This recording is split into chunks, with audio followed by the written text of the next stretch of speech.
श्रीमद् भगवद गीता के पास आपके हर प्रश्न का उत्तर है। चाहे आपकी कोई भी परेशानी हो, कोई भी इच्छा हो, श्रीमद् भगवद गीता आपके हर प्रश्न का उत्तर देती है, आपकी हर समस्या का हल देती है। चाहे वो परेशानी आपके मन की हो या धन की हो या आपके शरीर की हो या आपके रिश्तों की हो, आपको अपनी हर समस्या का उत्तर श्रीमद् भगवद गीता में जरूर मिलेगा। आज हम उसी श्रीमद् भगवद गीता के ऐसे 11 अनमोल उपदेश आपको बताएंगे जो आपकी पूरी जिंदगी बदल देंगे।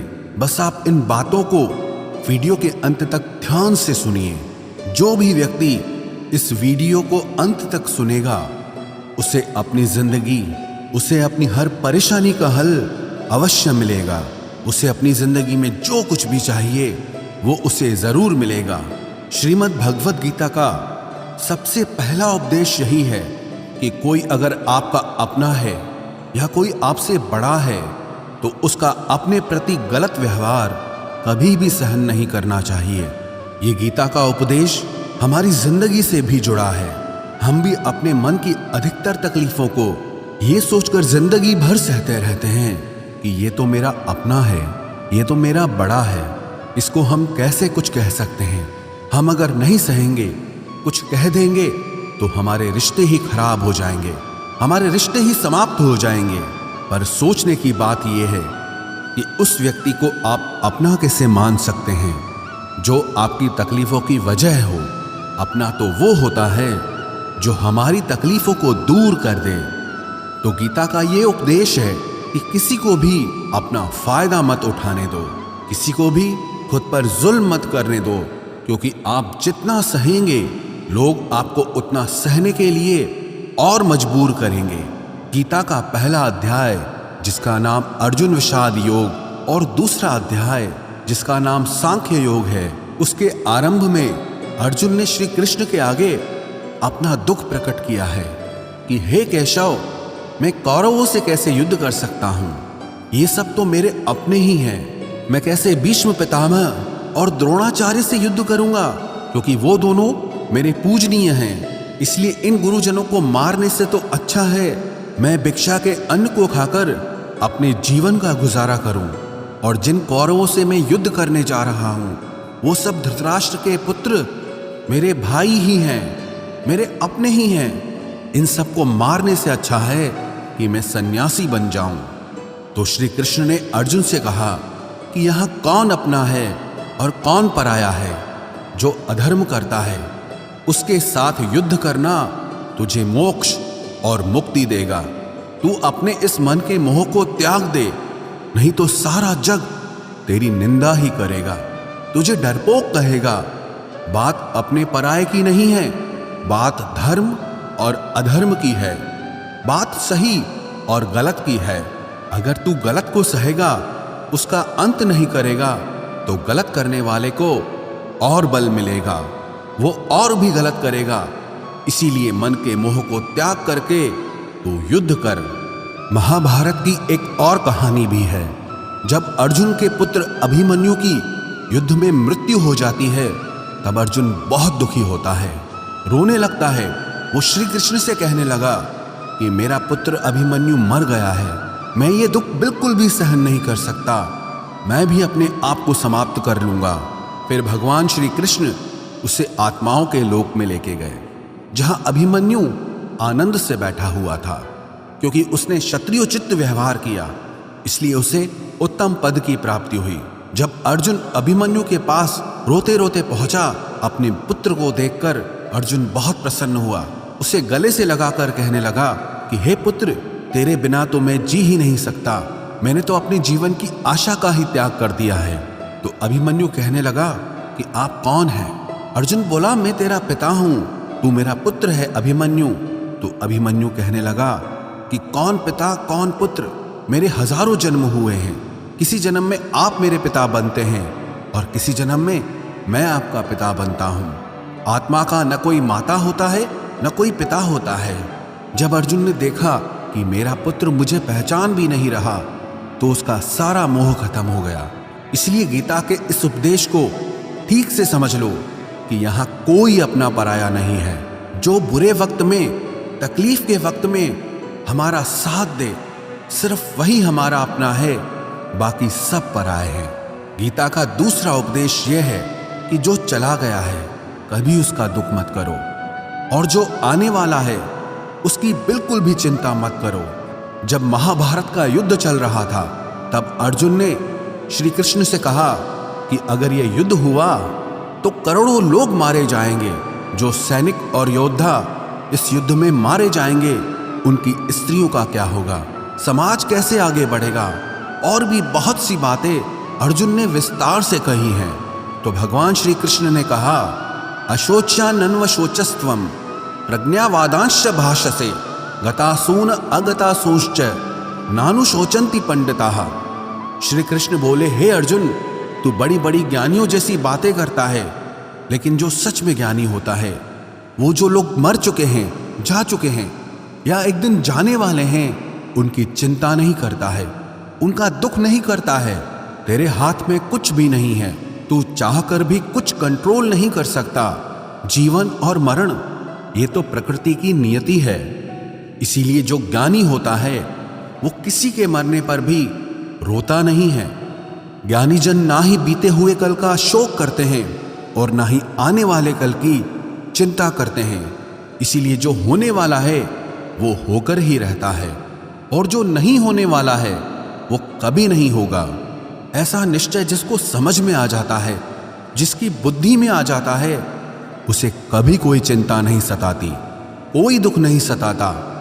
हमारे सारे दुखों का कारण ही यही है।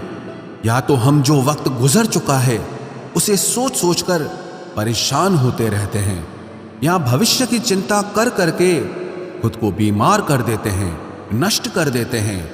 गीता का ज्ञान हमें यही सिखाता है कि ना तो हम बीता हुआ कल बदल सकते हैं और ना ही आने वाले कल पर कंट्रोल कर सकते हैं।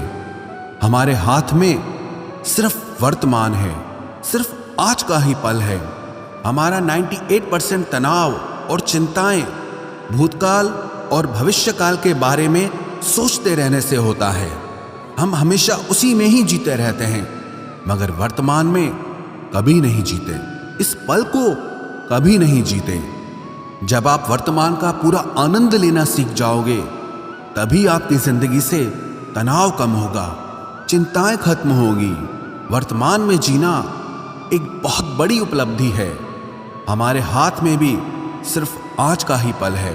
हमें जो भी करना है आज ही करना है। कभी भी ये सोचकर समय को नष्ट नहीं करना चाहिए कि अभी मेरे पास बहुत समय बचा है। एक गुरुजी ने अपने एक शिष्य को पारस का पत्थर दिया। उनका वो शिष्य बहुत आलसी था, हर काम को कल पे टाल देता था। तो गुरुजी ने उसे कहा कि मैं तुझे ये पारस पत्थर दे रहा हूं। इस पारस पत्थर से जब तू लोहे को स्पर्श कराएगा तो वो लोहा स्वर्ण बन जाएगा, सोना बन जाएगा। और ये पारस पत्थर मैं तुझे 1 महीने के लिए दे रहा हूं। जब 1 महीना समाप्त हो जाएगा तब मैं तुझसे ये पत्थर वापस ले लूंगा। तब तक तू इस पत्थर को अपने पास ही रख। गुरुजी का वो शिष्य बाजार में लोहा खरीदने के लिए गया। जब बाजार में वो लोहा खरीदने पहुंचा तो उसे लोहे का वो रेट बहुत महंगा लगा। उसने कहा थोड़े दिन रुक के ले लूंगा, जब लोहे का रेट कम हो जाएगा। पर उसकी बुद्धि में ये बिल्कुल नहीं आया कि इस लोहे को मैं सोना बनाकर बहुत अधिक धन बना सकता हूं। लेकिन उसके मन की सुस्ती, उसके मन का आलस्य, उसकी वजह से उसने उस काम को कल पे टाल दिया। ऐसे ही करते करते पूरा महीना समाप्त हो गया। फिर गुरुजी उस शिष्य के पास आ पहुंचे कि बताओ तुमने कितना सोना बनाया। शिष्य बोला कि मैंने तो अभी सोना बनाना शुरू भी नहीं किया। तो गुरुजी ने कहा मुझे मेरा वो पारस पत्थर वापस चाहिए। शिष्य बोला कि नहीं, मुझे थोड़ा वक्त दीजिए, मैं थोड़ा सोना बनाना चाहता हूँ। गुरुजी ने कहा कि ये पारस पत्थर पूरा 1 महीना तेरे पास था, पर तू कुछ नहीं कर पाया, लेकिन अब समय समाप्त हो चुका है। ऐसे ही ये हमारा जीवन है, हमारी जिंदगी है, और ये समय ही पारस पत्थर है।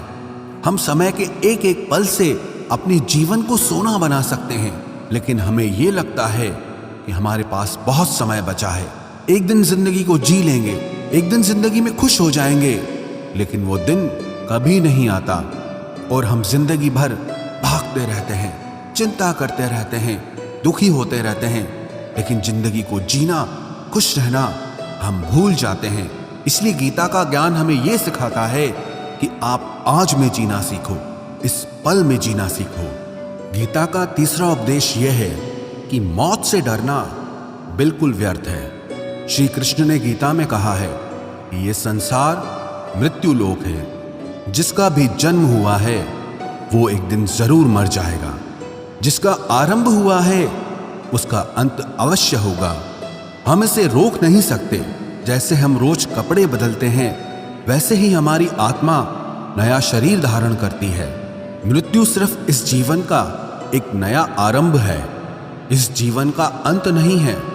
आत्मा कभी नहीं मर सकती और ना ही उसे कोई मार सकता है, लेकिन मौत का डर मनुष्य को सबसे ज्यादा लगा रहता है। मौत का दुख भी इंसान को सबसे ज्यादा होता है। एक पेड़ में दो पक्षियों का जोड़ा रहता था। उन दोनों को एक दूसरे से बहुत प्रेम था। उन्होंने साथ जीने मरने की कस्में खाई थी। एक दिन वहां एक शिकारी आया और उसने एक तीर चलाकर वहां पेड़ पर बैठे मादा पक्षी को मार दिया। तो वो अकेला नर पक्षी रोने लगा कि मैं तुम्हारे बिना कैसे जी पाऊंगा। तुम्हारी जगह मेरी मृत्यु आ जाती, मेरा जीवन तुमको मिल जाता। वो रो रो के बहुत विलाप करने लगा। इतने में ही उस शिकारी ने दूसरा तीर चलाया और उस नर पक्षी को भी मार दिया। वास्तविकता में ये कहानी हमारी ही है। हम भी रोते रहते हैं जब कोई मरता है तो, लेकिन हमें ये नहीं पता कि एक न एक दिन हमारा भी जीवन समाप्त हो जाएगा। हम भी उसी मृत्यु के पेड़ पे ही बैठे हैं, लेकिन शरीर का मिटना हमारा अंत नहीं है। श्री कृष्ण ने अर्जुन से कहा कि हे अर्जुन, तेरे और मेरे अनंत जन्म हुए हैं। तुझे कुछ भी याद नहीं है, लेकिन मुझे सब याद है। जो व्यक्ति इस सत्य को समझ ले कि मैं यहां इस संसार में कुछ समय के लिए आया हूं, उसकी जिंदगी के सारे झगड़े, सारे दुख, सारी चिंताएं ही समाप्त हो जाएंगी। जब इस संसार से जाना ही है तो दुख किस बात का। पहले के जमाने में साधु महात्मा लोग पैदल यात्रा करते थे। यात्रा करते करते वो एक नगर में पहुंचे। वो महात्मा बहुत थक चुके थे। उस नगर में उन्होंने एक महल देखा और उन्होंने उस महल में जाकर विश्राम करने का सोचा और वो महल में जाकर सो गए। जब उस महल में वहां का राजा पहुंचा तो अपने पलंग पर उस महात्मा को सोता देखकर बहुत हैरान हो गया। राजा उस महात्मा से पूछने लगा कि तुम मेरे महल में कैसे घुस आए और मेरे बिस्तर पर सो रहे हो। महात्मा कहने लगा, ये तुम्हारा महल है? मुझे तो लगा ये धर्मशाला है। तो राजा ने कहा, आपको मेरा महल धर्मशाला कैसे लगा? तो महात्मा ने राजा से प्रश्न किया कि तुमसे पहले इस महल में कौन रहता था? तो वो राजा बोला कि मुझसे पहले मेरे पिता यहाँ पर रहते थे और उससे पहले मेरे दादाजी यहाँ पर रहते थे। तो महात्मा ने फिर प्रश्न किया कि क्या तुम इस महल में हमेशा रहोगे या तुम्हारे बाद कोई और रहेगा? तो राजा कहने लगा कि मेरे बाद मेरा पुत्र इस महल में रहेगा। तो महात्मा राजा से कहने लगे कि जिस जगह पर रहने वाले बार बार बदल जाते हों उसे घर कैसे कह सकते हो? वो तो धर्मशाला ही है। इसीलिए तेरे महल को धर्मशाला समझकर मैं इसमें रात बिताने के लिए आ गया। धर्मशाला जान जग को, जीव सब मेहमान है। मोह किससे मत करो, सब स्वप्न का सामान है। यदि हम भी इस बात को समझ लें कि हम यहाँ कुछ समय के लिए आए हैं, आनंद करने के लिए आए हैं, खुश रहने के लिए आए हैं, तो हमारे सारे दुख ही समाप्त हो जाएं। जब हम अपना मोह यहाँ जमा लेते हैं, अपना दावा यहाँ जमा लेते हैं कि ये मेरा है, इसे मैं छोड़ नहीं सकता, इसके बिना मैं जी नहीं सकता, तो हमारा जीवन दुखों से भर जाता है। इसलिए जीवन में मृत्यु का भय त्याग करके जीवन का प्रतिपल आनंद लेना चाहिए। गीता का चौथा उपदेश, मन और विचारों को कंट्रोल किए बिना जीवन में कभी शांति और सुकून मिलने वाला ही नहीं है। अर्जुन ने श्री कृष्ण से कहा कि मेरा मन सही गलत सब कुछ जानता है, फिर भी मेरे विचार और मेरा मन मुझसे कंट्रोल नहीं होता। मैं जो करना चाहता हूं वो कर नहीं पाता हूं। और जो नहीं करना चाहता हूं वो मेरा मन मुझसे जबरदस्ती करवाता है। इसीलिए मैं बेचैन हो गया हूं, मुझे शांति प्राप्त नहीं हो रही। तो श्री कृष्ण ने अर्जुन से कहा, उसके लिए तुझे अपने मन और विचारों से डिटैच होकर अपने मन और विचारों को सही दिशा में ले जाने की प्रैक्टिस करनी होगी, अभ्यास करना होगा। और ये एक दिन का काम नहीं है। जब तक तू अपने मन और विचारों की गुलामी का त्याग नहीं करता, तब तक तुझे जीवन में कभी शांति नहीं मिलेगी। एक राजा था, वो बहुत बेचैन और परेशान रहता था। एक दिन वो अपने गुरुजी के पास गया और उनसे कहने लगा कि मेरा मन बहुत बेचैन है, मैं बहुत परेशान हूँ, मैंने पूरे संसार को जीत लिया है, सब कुछ है मेरे पास, पर मैं खुश नहीं हूँ, मेरे मन में सुकून नहीं है, शांति नहीं है। तो गुरुजी ने राजा से कहा कि तुम्हारे नगर में अगर कोई ऐसा व्यक्ति है जिसने सुकून को प्राप्त कर लिया है, शांति को प्राप्त कर लिया है, तुम उसका एक बार कुर्ता पहन लो तो तुम्हारे जीवन में भी शांति आ जाएगी। राजा बहुत प्रसन्न हो गया कि ये तो बहुत आसान काम है। वो अपने राजमहल में आया और राजसभा में वो सबसे कहने लगा कि आप लोगों में से जो भी शांत हो चुका हो, जिसे सुकून मिल गया हो, वो अपना कुर्ता मुझे दे दे। वो बदले में जितना भी धन मांगेगा मैं उसे दे दूंगा। सब लोग एक दूसरे का मुंह देखने लगे। पैसों का लालच आया, लेकिन सबको एक दूसरे की सच्चाई पता थी, क्योंकि किसी की जिंदगी में भी शांति और सुकून नहीं था। सब अपना सर झुकाकर वहां पर खड़े हो गए।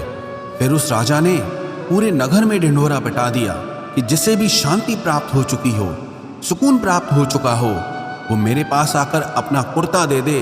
वो जितना कहेगा उससे उतना ही धन दिया जाएगा। लेकिन एक भी व्यक्ति ऐसा नहीं मिला जिसे शांति प्राप्त हो चुकी हो। वास्तविकता में जब कोई मरता है तब हम कहते हैं कि वो फलां व्यक्ति आज शांत हो गया। कभी किसी जिंदा इंसान के लिए नहीं सुना कि एक जीता जागता इंसान शांत हो गया है। राजा के सैनिक पूरे शहर में ढूंढते रहे, फिर उन्हें पेड़ के नीचे एक महात्मा तपस्या करता दिखा, जिसके चेहरे पे एक शांति थी, सुकून था। वो सैनिक उस महात्मा के पास आकर पूछने लगे कि क्या आपने शांति प्राप्त कर ली है, सुकून प्राप्त कर लिया है? महात्मा ने कहा, मैं पूरी तरह से शांत हूं। तो सैनिक उसे राजा के पास ले आए। राजा ने उस महात्मा से प्रश्न किया कि क्या आपको शांति और सुकून प्राप्त हो चुके हैं? वो महात्मा कहने लगे, महाराज, मैं पूरी तरह से शांत हूं, मुझे कोई चिंता नहीं, मुझे किसी चीज की लालच नहीं, मुझे कोई इच्छा नहीं है। तो राजा भी बहुत प्रसन्न हो गए कि आखिर वो व्यक्ति मिल ही गया जिसे शांति की प्राप्ति हो चुकी है, जिसे सुकून प्राप्त हो चुका है। तो राजा उस महात्मा से कहने लगे कि हे महात्मा, आप कृपया करके अपना कुर्ता मुझे दे दीजिए, बदले में आप जो मांगेंगे मैं आपको दे दूंगा। वो महात्मा कहने लगे कि महाराज, सुकून और शांति तो मुझे मिल चुके हैं, लेकिन क्या करूं, मेरे पास कुर्ता ही नहीं है पहनने के लिए जो मैं आपको दे सकूं। जब राजा ने उस महात्मा की ये बात सुनी कि इस महात्मा के पास कुर्ता भी नहीं है पहनने के लिए, उसके बाद भी ये महात्मा एकदम शांत है, इसके जीवन में सुकून है। मैं सारी जिंदगी धन को जोड़ने में लगा रहा, दुनिया जीतने में लगा रहा, लेकिन मुझे शांति नहीं मिली, सुकून नहीं मिला, क्योंकि शांति और सुकून बाहर की चीज नहीं है, अपने भीतर की चीज है। इसीलिए जब तक कोई व्यक्ति अपने मन और विचारों को कंट्रोल नहीं करता, तब तक उसके जीवन में सुकून और शांति नहीं आती। और गीता का उपदेश हमें यही सिखाता है कि जीवन में शांति चाहिए तो मन को शांत करना सीखो।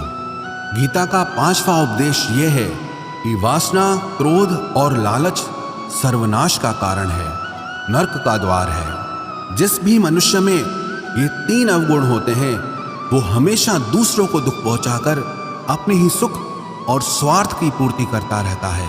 किसी भी चीज की हद से ज्यादा वासना करना और क्रोधी स्वभाव होना और मन में लालच होना उसके जीवन के सुख को समाप्त कर देते हैं, उसके सारे रिश्तों में जहर भर देते हैं। इन्हें नरक का द्वार इसीलिए कहा गया है क्योंकि जिस इंसान में अत्यधिक क्रोध है, लालच है, वासना है, उसका पूरा जीवन जहर से भर जाता है।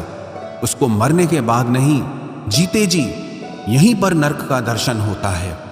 गीता का छठा उपदेश यह है कि सब भगवान एक ही हैं, कोई छोटा बड़ा नहीं है।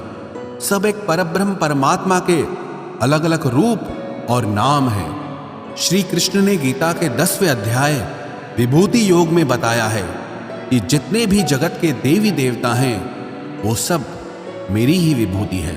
मैं ही शिव हूं, मैं ही इंद्र हूं, मैं ही यक्षराज कुबेर भी हूं, मैं ही अग्निदेव हूं, देवताओं के गुरु बृहस्पति भी मैं हूं, समुद्र भी मैं ही हूं, अक्षरों में ओम भी मैं ही हूं, काल का महाकाल भी मैं ही हूं, सारे जगत का नाश, उत्पत्ति और पालन करने वाला भी मैं ही हूं। श्री कृष्ण ने अर्जुन से कहा कि मेरी विभूतियों का कोई अंत नहीं है, इसलिए सब भगवान, सब नाम, सब देवता मेरे ही रूप हैं। इसीलिए तो किसी भी देव या ईश्वर में कभी भेद बुद्धि मत करना, कभी किसी को छोटा बड़ा मत समझना।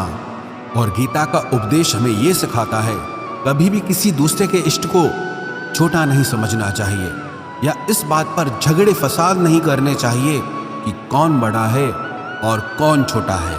गीता का 7वां उपदेश यह है, सुख की इच्छा ही आखिर में हमारे दुखों का कारण बनती है। श्री कृष्ण ने अर्जुन से कहा कि मनुष्य जितना सुखों की लालसा और इच्छा करता है उतना ही उसकी इंद्रियां सुख भोग में आसक्त हो जाती है, उतना ही इंसान का मन संसार के सुख और आकर्षण का गुलाम बन जाता है। और जितना सुख के पीछे भागेगा उतना ही उसे दुख के अनुभव से भी गुजरना पड़ेगा, क्योंकि ये संसार का नियम ही है। जो चीजें शुरू में मन को बहुत आकर्षित करती हैं बाद में बहुत दुख देती हैं, और जो चीजें शुरू में मुश्किल लगती हैं, कठिन लगती हैं, बाद में हमें बहुत काम आती हैं। गीता का 8वां उपदेश यह है, जो भी मनुष्य दुनिया के सारे सहारे छोड़कर सिर्फ भगवान को ही अपना सहारा मान लेता है, उसकी हर जरूरत वो ईश्वर पूरी करता है। उसकी हर प्रकार से रक्षा वो परमात्मा ही करता है। अनन्याश्चिन्तयो माम ये जनाः पर्युपासते तेषां नित्याभियुक्तानां योगक्षेमं वहाम्यहम्। जो भी व्यक्ति मुझे ही अपना सहारा मानता है उसका योगक्षेम मैं वहन करता हूँ।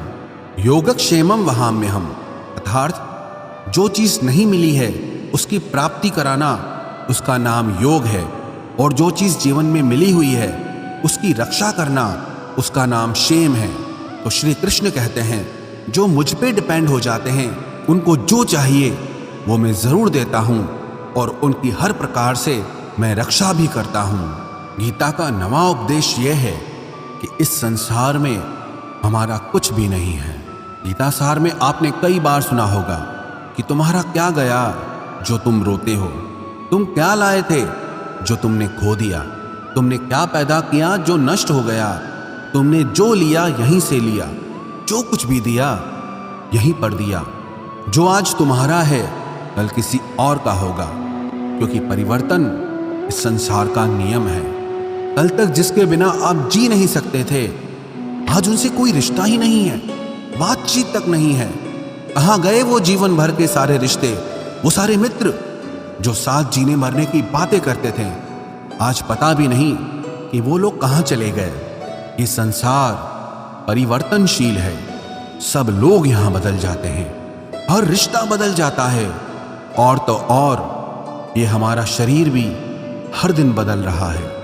बचपन से जवानी, जवानी से बुढ़ापा, और एक दिन ये शरीर हमारा साथ छोड़ देता है। तो किसके लिए रोना और किसकी चिंता करना। हम सारी जिंदगी चीजों को, रिश्तों को, जिंदगी को बनाने में, सजाने में, संवारने में लगे रहते हैं, लेकिन एक दिन सब कुछ बिखर जाता है। सारी जिंदगी जिस संपत्ति, जिन रिश्तों के लिए हम लड़ते रहते हैं, एक दिन सब कुछ छोड़ करके हमें इस दुनिया से जाना पड़ता है। गीता का 10वां उपदेश हमें यह सिखाता है कि किसी से भी हद से ज्यादा मोह कभी मत करना। श्री कृष्ण ने गीता का पूरा ज्ञान ही अर्जुन के मोह को नष्ट करने के लिए कहा है। ये मोह ही है जो इंसान को सबसे ज्यादा रुलाता है। मोह इतना बलवान है कि शेर जैसे इंसान को भी गीदड़ बना देता है। जो अर्जुन युद्ध में देवताओं से भी जीत गया, पर अपने रिश्तेदारों को युद्ध में देखकर उसका हाथ कांपने लगा। वो बोला, हे केशव, मेरे हाथ में धनुष पकड़ने की ताकत भी नहीं बची है, मेरे हाथ कांप रहे हैं, मैं युद्ध नहीं कर पाऊंगा। ये मोह इतना पेनफुल होता है जिसकी पीड़ा ना सह पाने के कारण कई लोग अपनी जिंदगी खत्म कर देते हैं, आत्महत्या तक कर लेते हैं कि उस व्यक्ति के बिना हम जी नहीं पाएंगे। जीवन में किसी से भी हद से ज्यादा मोह करोगे तो जीवन भर पीड़ा का ही सामना करना पड़ेगा। जो व्यक्ति अपने मोह से बाहर नहीं आता, उसका सब कुछ उससे छिन जाता है, उसकी सारी खुशी खत्म हो जाती है। इसीलिए गीता का ज्ञान बार बार यही सिखाता है कि अपने मन के मोह को त्याग करके आप बलवान बनो, बुद्धिमान बनो, सत्य के दर्शन करो कि वास्तविकता क्या है। क्योंकि हमारा मोह हमें हमेशा झूठ ही दिखाता है, झूठ पे ही विश्वास दिलाता है और दिल में झूठी उम्मीदें जगाता है। और ये ही हमारे दुखों का सबसे बड़ा कारण है। हम ही मोह कर लेते हैं, हम ही लोगों से उम्मीदें लगा बैठते हैं, पर वास्तविकता बिल्कुल अलग होती है। लोग वैसे नहीं होते जैसे हम मान लेते हैं, जैसा हम समझ लेते हैं, क्योंकि मोह के कारण हमें सच्चाई नहीं दिख पाती, लोगों का असली चेहरा नहीं दिख पाता। इसीलिए गीता का उपदेश हमें यह सिखाता है कि जीवन में अगर आनंद और प्रसन्नता से रहना है तो किसी में भी हद से ज्यादा मोह कभी मत करना। गीता का 11वां उपदेश ये है कि इस दुनिया में अगर आए हो तो दुख तो मिलेगा ही मिलेगा। दुख से कभी घबराना मत, दुख से कभी डरना मत। श्री कृष्ण ने गीता में कहा है कि ये संसार दुखालयम अशाश्वतम है, अर्थात ये संसार दुखों का घर है। जैसे औषधालय में औषधि मिलती है, पुस्तकालय में पुस्तकें मिलती है, चिकित्सालय में चिकित्सा होती है, वैसे इस संसार को भी श्री कृष्ण ने एक नाम दिया है, दुखालय, जहां पर दुख मिलता हो। दुख तो यहां हर किसी के जीवन में आता ही है, लेकिन अगर दुख आया है तो सुख भी आएगा।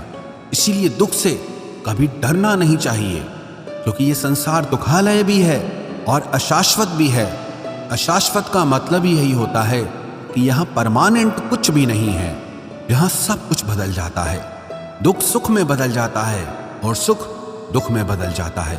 सम्मान अपमान में और अपमान सम्मान में बदल जाता है। खुशी दर्द में और दर्द खुशी में कभी भी बदल जाती है। जीत हार में और हार जीत में यहाँ कभी भी कुछ भी बदल सकता है। कुछ भी परमानेंट नहीं है, ना ही हम परमानेंट हैं, ना ही हमसे जुड़ी कोई चीज यहाँ पर परमानेंट है, क्योंकि ये संसार अशाश्वत है, शाश्वत नहीं है। यहाँ सब कुछ बदलने वाला है, यहाँ कुछ भी परमानेंट नहीं रहेगा। तो आपका दुख भी परमानेंट नहीं रहेगा, इसीलिए दुख से कभी भी डरना नहीं चाहिए। गीता का ये उपदेश हजारों साल पुराना है, लेकिन आज भी नए से नया है।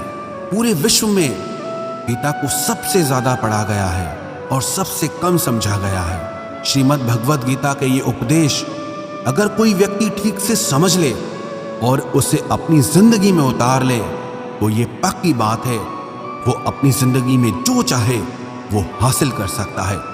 अपने जीवन की हर समस्या से वो एक पल में बाहर आ सकता है। श्रीमद् भगवद गीता के इस दिव्य उपदेश को हमें बार बार सुनना चाहिए, हर रोज सुनना चाहिए।